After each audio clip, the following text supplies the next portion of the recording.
वर्तमान समय में ईरान और अमेरिका के बीच जो तनाव चल रहा है, अमेरिकी सेना जो कि अपने युद्धपोत के साथ ईरान के महासागर में खड़ी है। इस बीच ईरान ने भी कुछ संकेत दिए हैं कि वो अमेरिका से डील करने के लिए तैयार है, लेकिन उसके भी कुछ शर्तें हैं और इजराइल के साथ भी वो बातचीत करना नहीं चाहता है। अमेरिका इस न्यूक्लियर डील में यह चाहता है कि ईरान न्यूक्लियर पे काम करना बंद कर दे और जो वो प्रोग्राम चला रहा है न्यूक्लियर परमाणु हथियार बनाने की, उससे वो पीछे हट जाए और न्यूक्लियर पे काम नहीं करे। लेकिन ईरान का चाहता है कि वो न्यूक्लियर इनरिचमेंट का काम वो करता रहेगा, इनरिचमेंट वो न्यूक्लियर प्रोग्राम में करेगा।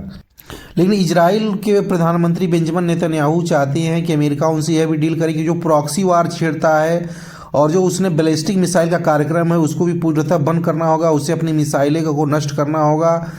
और जो वो ड्रोन पे काम कर रहा है, कामिकाजी ड्रोन है, उन सारी चीज़ों गतिविधियों पे भी रोक लगाने के लिए बात कर रहा है। इस बीच में सऊदी अरबिया और यूएई ने बोला है कि अमेरिका हमारे ज़मीन का इस्तेमाल ईरान पर हमले के लिए नहीं कर सकता है, हम अपना एयर स्पेस भी यूज करने नहीं देंगे, अपना लैंड भी यूज नहीं करने देंगे, अपना कोई अड्डा यूज करने नहीं देंगे अमेरिका को। ईरान में लंबे समय से आर्थिक प्रतिबंध के बाद अमेरिका का कड़ा प्रतिबंध लगा, जिससे उसमें आर्थिक संकट आ गया, उसकी अर्थव्यवस्था चरमरा गई और जो उसकी मुद्रा है वो बहुत नीचे जाके गिर चुकी है। उसी के कारण उसके देश में बहुत ज़्यादा इंटरनल डिस्टरबेंस हुआ, वहाँ की जनता विद्रोह की सरकार के खिलाफ खड़ी हो गई और सत्ता पलटने का प्रयास की, जिसमें ईरान के लीडर ने अयतुल्लाह खमैनी ने वहाँ की जनता के ऊपर सख्त करते हुए सेना से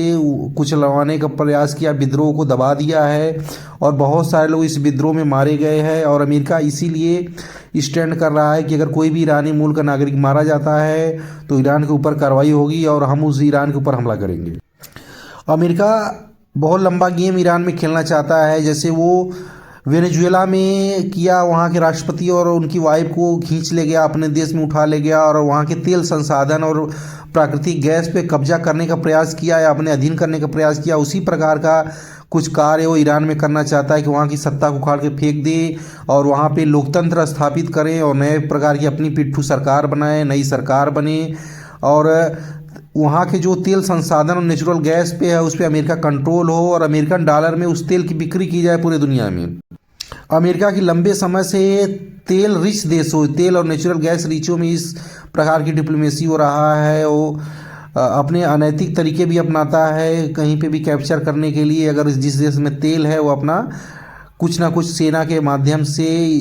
काम करता रहता है ताकि वहाँ पे विद्रोह करा के वहाँ की सत्ता बदल सके और अपने अधीन वहाँ के चीज़ों को नियंत्रित कर सके और डॉलर में बेचे तो उसकी डॉलर की मुद्रा पूरे दुनिया में और मजबूत होती चली जाए।